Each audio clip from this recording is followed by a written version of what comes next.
ক্লাসলৈ স্বাগতম। আজি আমি শিকিম এক্সারসাইজ 1.3 এর কোশ্চেন 3 এর 1 ত কি দিয়া আছে আমাক 1/√2 অপরিমেয় প্রমাণ চাই যদি ভাল পোৱা তেনেহলে নিজৰ সমনীয়াৰ সৈতে শেয়াৰ কৰিবা আৰু চেনেলটোত নতুন হলে চেনেলটো সাবস্ক্ৰাইব কৰিবা।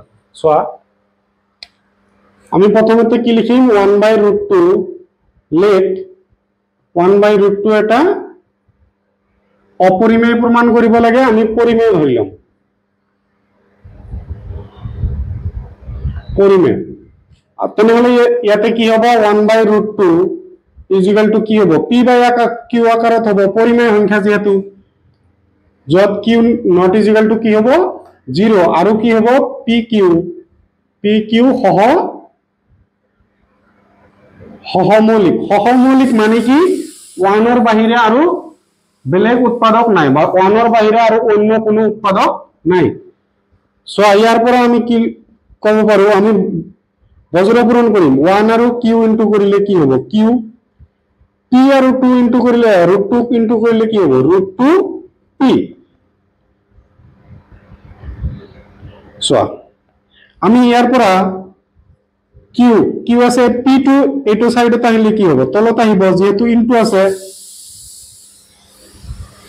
সরি এটো p q বাই p মানে উপৰত তলত থাকিলে কি আমাৰ পরিমেয় সংখ্যা হ'ব লাগে না নাই। সো p বাই q যদি আমাৰ পৰিমেয় হয় q বাই p ও আমাৰ কি হ'ব পৰিমেয় হ'ব। সাপোজ এনেকুৱা কথা 3/5 যদি আমাৰ পরিমেয় হয় 5/3 কি হ'ব পরিমেয় সংখ্যা হ'ব না নাই হ'ব। তো এইটো কন্ডিশন হিসাবত আমাৰ কি হ'ব লাগিছিল √2 এটা পরিমেয় হ'ব লাগিছিল।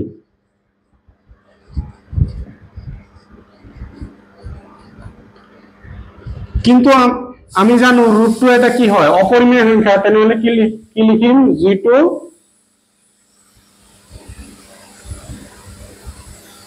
অসম্ভৱ তেনেহলে কি হৈ যাব 1/√2 এটা অপৰিমেয় সংখ্যা হ'ব। ভিডিওটো পজ কৰি লিখি লোৱা। কিন্তু কি দিয়া আছে 7√5 ক আমাক অপৰিমেয় প্ৰমাণ কৰিব লাগে। প্ৰথমতে আমি ধৰি লম লেট কি কৰিম 7√5 এটা অপৰিমেয় প্ৰুফ কৰিব দিছে আমি পৰিমেয় ধৰি লম পরিমেয় সংখ্যা।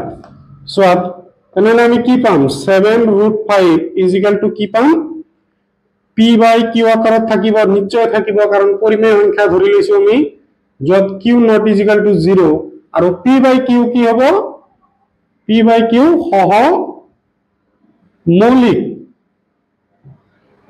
সহমৌলিক মানে কি 1 ৰ বাহিৰে আৰু সাধাৰণ উৎপাদক নাই। এতিয়া আমি √5 ইকুয়াল টু লিখিব পাৰো সো এটো কি আছে ইনটু আছে তেনেহলে ডিভাইড হলে কি হ'ব 5 q ৰ লগত যাই ইনটু হ'ব p ৰ লগত ডিভাইড হ'ব কিন্তু q ৰ লগত যাই কি হ'ব সৰি 7 ইনটু হৈ যাব। সো এইটো কন্ডিশন মতে আমাৰ কি হ'ব লাগিছিল √5 এটা পরিমেয় হ'ব লাগিছিল অতএব √5 এটা পরিমেয় সংখ্যা কিন্তু আমি জানো √5 এটা কি অপরিমেয় যেটো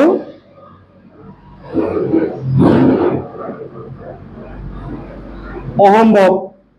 অতএব আমি কি লিখিম √5 এটা √5 নহয় সরি যেটো দিয়া আছে আমার 7√5 এটা কি হ'ব অপরিমেয় সংখ্যা হল। ভিডিওটো পজ কৰি লিখিলো। সো কোশ্চেন 3 কি দিছে 6 প্লাস √2 ক আমাৰ অপৰিমেয় প্ৰমাণ কৰিব লাগে। প্ৰথমতে আমি ধৰি লম লেট 6 প্লাস √2 এটা পৰিমেয় সংখ্যা।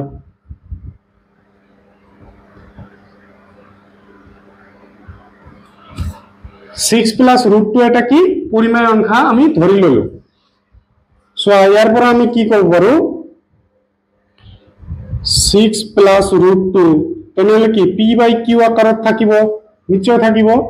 আৰু কিউ কি হ'ব, নট ইজ ইকুৱেল টু 0, মানে কিউৰ মান কেতিয়াও 0 হ'ব নোৱাৰে। আৰু কি হ'ব, পি বাই পি কিউ সহমৌলিক।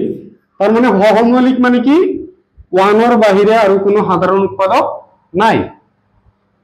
ইয়াৰ পৰা আমি লিখিব পাৰো, ইমপ্লাইজ বি লিখিব পাৰো।